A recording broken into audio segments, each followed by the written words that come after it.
Shout for joy to the Lord, all the earth. Worship the Lord with gladness. Come before him with joyful songs. Know that the Lord is God. It is he who made us, and we are his. We are his people, the sheep of his pasture. Enter his gates with thanksgiving and his courts with praise. Give thanks to him and praise his name. For the Lord is good, and his love endures forever. His faithfulness continues through all generations. Amen. Brilliant. Well, good morning, church. It is good to be here with you this morning. And we are going through a series at the moment called The Resilient Church. And you can catch up online if you've missed any of them so far. But resilience is a really important topic for us to discuss. It's a really important thing to think about in life.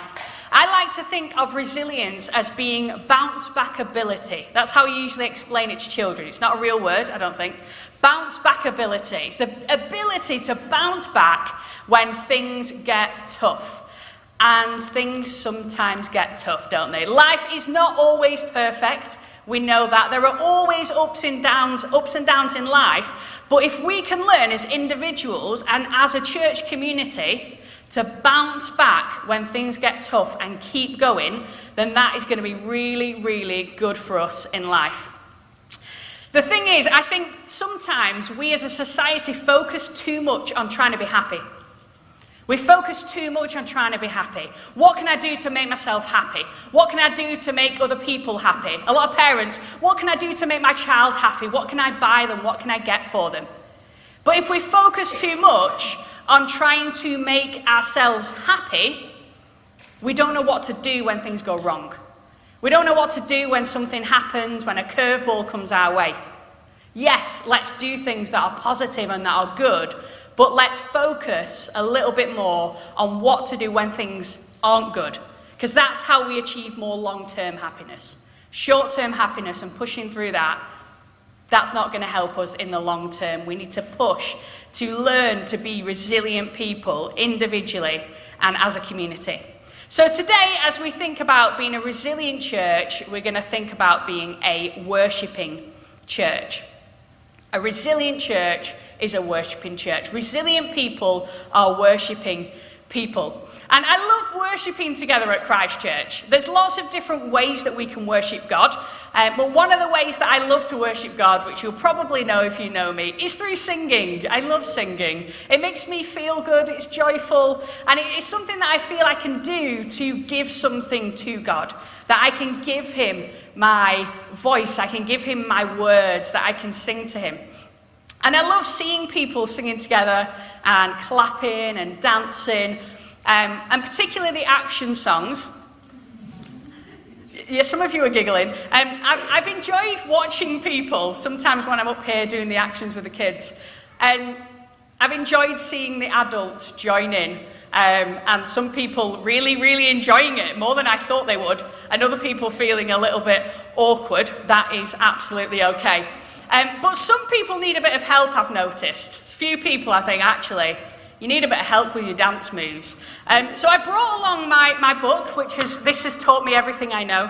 It's called Dancing with Jesus. You might have seen it, you might not have done. Some of you can or can't see that bit of Jesus dancing at the front. So I'm going to give you a bit of a dance tutorial today. You're giggling awkwardly because, yes, you know what's going to happen. Chris has got his hands head in his hands already.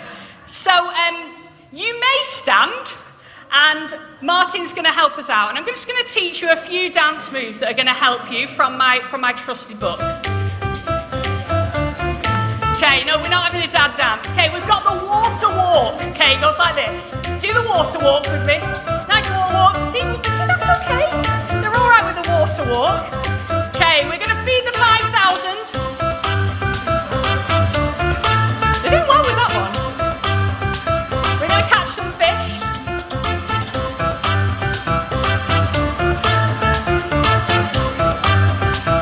The temptation tango. Are you ready?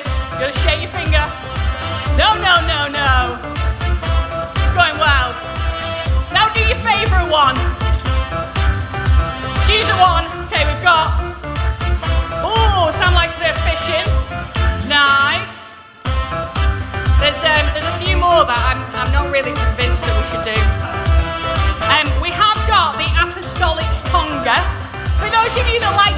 together. You can create your own conga line, just like the disciples here. I don't know if you can see that. You may sit down now if you would like to. Sorry about that, but you joined in better than I thought you would. So I'd like you to turn to the person next to you and tell them which dance move you're going to use later on in our service. You're laughing, which means you're not. That's okay. You don't have to do that. So, these kind of dance moves, they are more for particular kind of people, aren't they? It's not really for everyone. That's okay. But worship is universal. Whether you're a dancing kind of person or not, worship is universal. Because to worship means to give worth to something, which means, actually, all people worship. Because all people give worth to something. We see it in our lives all the time. We see people give worth to celebrities. We see people give worth to nice cars.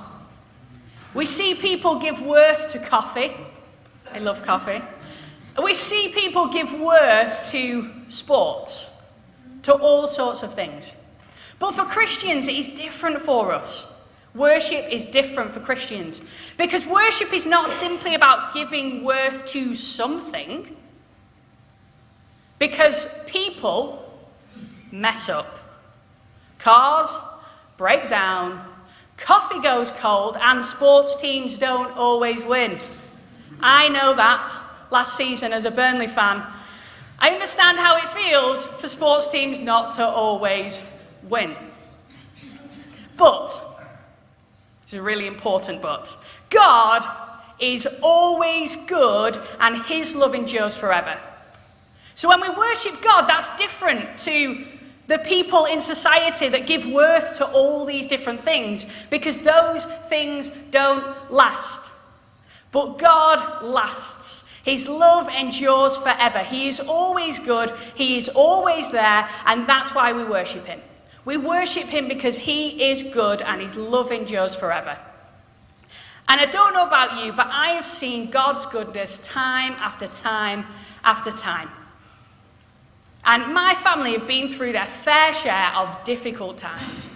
Difficult things that have happened in life. Not because God's trying to punish us, but because the world is an imperfect place, and I'm a human living in an imperfect place.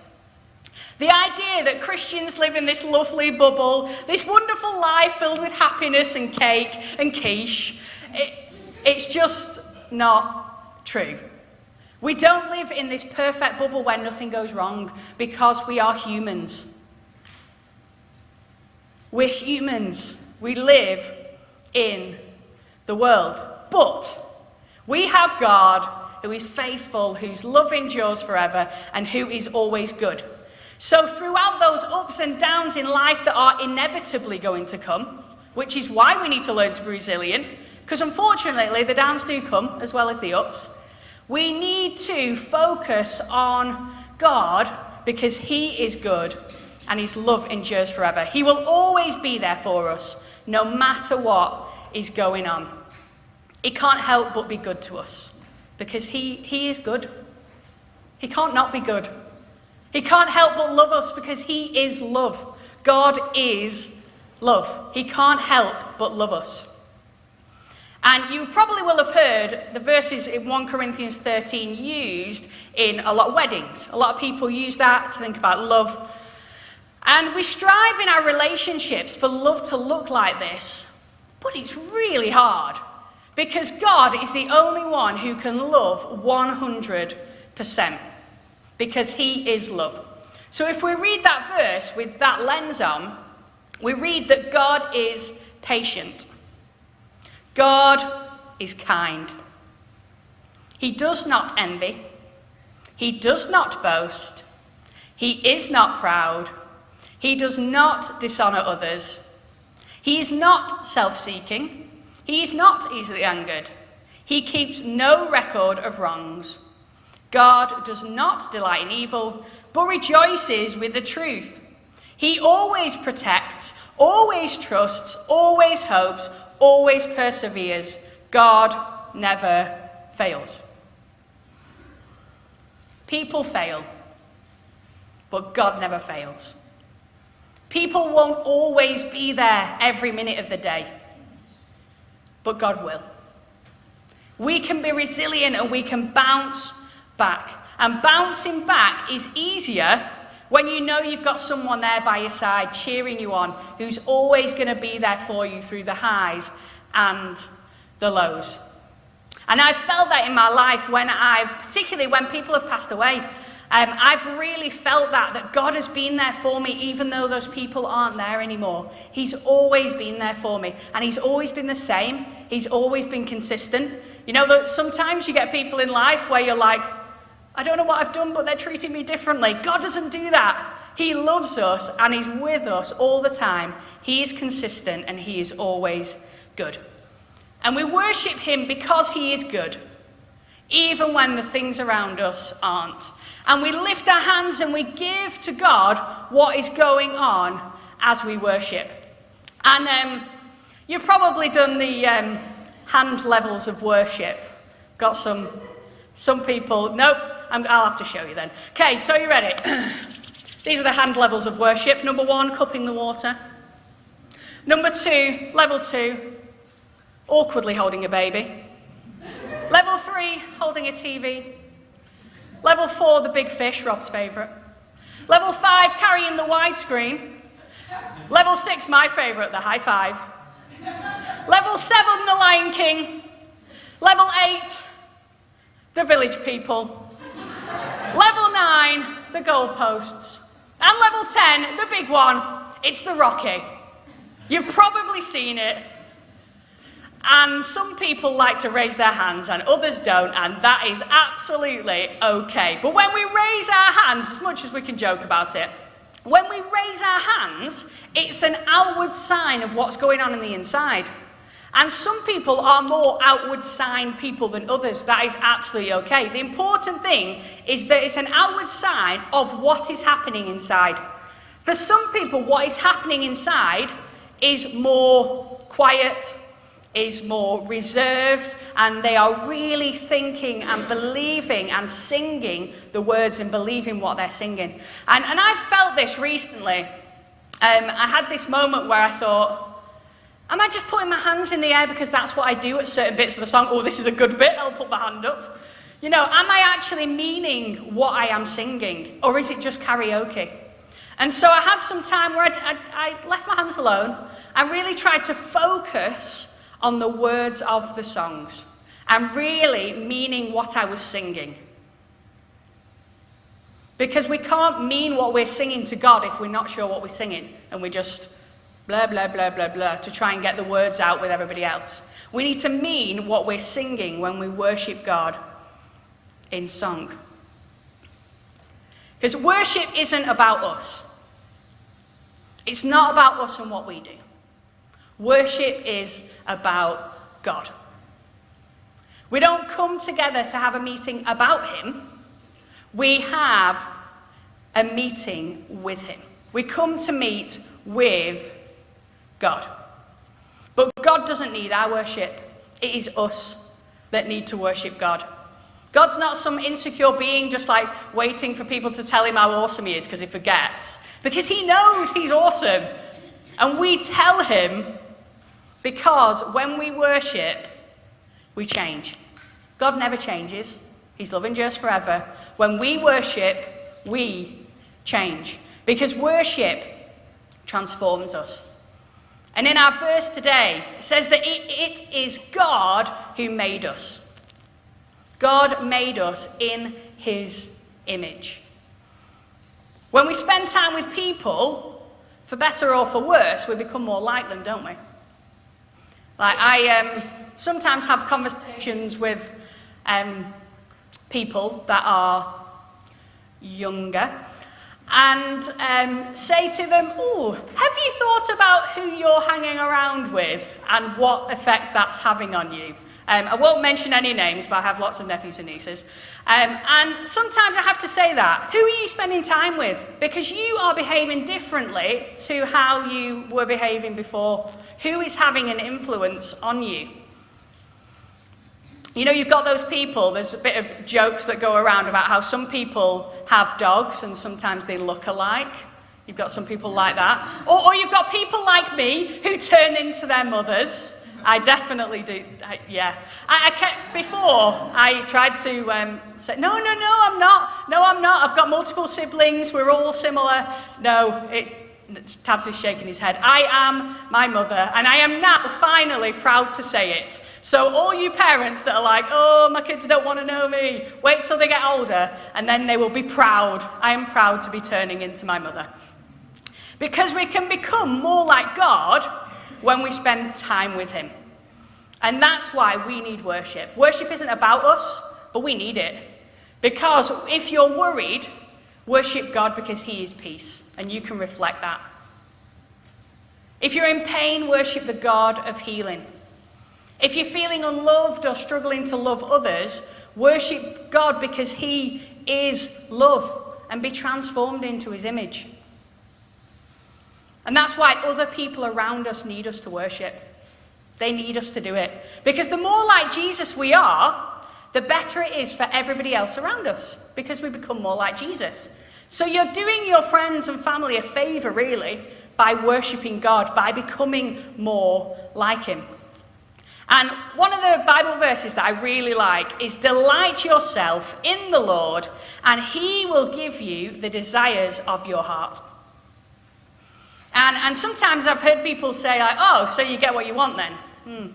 No. To me, this verse doesn't mean that everything will be yours if you worship God. If we delight in God, if we worship him, we therefore become more like him, until the desires of our hearts are the desires of his. That we spend time with him, we become more like him, so that our hearts are aligned with his, our desires become his desires, and in the end, we get the desires of our heart, which are the best things for us, because it's the desire of God's heart. We want our hearts to be aligned with God's, for us to see people how he sees them, for us to love people how he loves them. So I'm wondering what ways you would like to be transformed to be more like God. Which of these things do you need? God is patient. God is kind. He does not envy. He does not boast. He's not proud. He does not dishonor others. He's not self-seeking. He's not easily angered. He keeps no record of wrongs. God does not delight in evil, but rejoices with the truth. He always protects, always trusts, always hopes, always perseveres. God never fails. Can I say that about myself? Can I work towards that with God's help to be more like him for the sake of others? By worshipping him, by reflecting him. Can we say that as a church community? When people come to this building or come to your house, spend time with you in any capacity, can people say about us, the church, that we are loving, that we are kind? Do people come and feel welcome? Do they feel accepted? We can move together to become more like God by worshipping him together, telling him how incredible he is, and giving thanks to him and praising his name. Because you know, thankfulness is really, really good for us. I don't know if you knew that. There's been a lot of research that has gone into thankfulness and gratitude. And science shows us that thankfulness is good for us. It can lower blood pressure, it can improve immune function, it can help us to sleep better. It can make us healthier. It can give us a greater sense of well-being. And when we're thankful, we are more connected with ourselves. We're more connected with others around us. We're more connected with our environment. And that is the opposite of stress. I don't know if you've ever felt stressed before. Thankfulness is the opposite of stress, because it connects us to ourselves, to our environment, to the people around us. And so even though thankfulness is really good for us, that's not why we worship. But it just so happens that God is so good that he makes worship good for us. That he created us to glorify him. And by glorifying him, we're doing the best thing we could possibly do for ourselves. Because worship is so, so good for us. Being thankful is so, so good for us. Didn't he create us so incredibly? I learn all these things about the human body and think, God, you're amazing. Like, thankfulness is good for our health. Worship's not about us, but it is good for us. And if we're not in a rhythm of being thankful to God regularly, we can be. If you find it hard to create a habit, perhaps you're like, oh, I don't know when I'm going to fit that in, connect it with something else you're already doing. If you're already in a habit of brushing your teeth, tell God 3 things you're thankful for that day while you brush your teeth, or when you wash your hands, or when you make a cup of tea or coffee. What's something that you do at least once a day where you can, in that moment, thank God for 3 things? And not the same 3 things every day, because that doesn't actually do the same good to our body. 3 different things each day that we're thankful for helps us, and is really, really good for us. So that is your challenge. So I'd like you to think just for a moment of when you are going to tell God the 3 things you're thankful to him for. Decide now.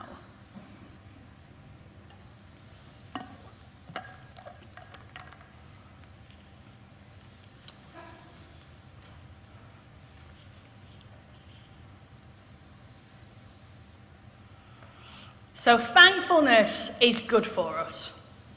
Worship transforms us, and most importantly, God is good and his love endures forever.